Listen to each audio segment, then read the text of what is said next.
Settings function. Method 1. Do not disturb settings.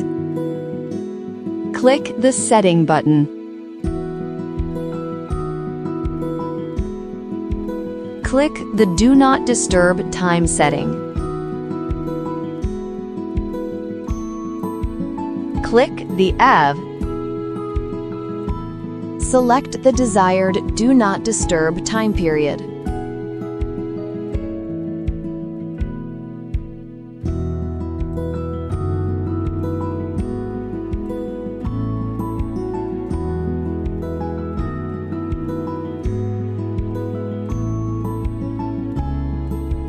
Choose which day of the week to set as Do Not Disturb. Click Sure. Enter the Disturb setting to view the set Do Not Disturb time period. Settings function. Method 2. Clear pairing settings.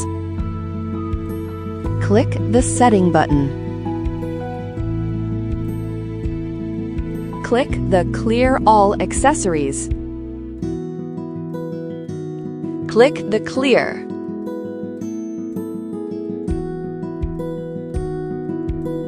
The previously paired buttons in the list will be deleted.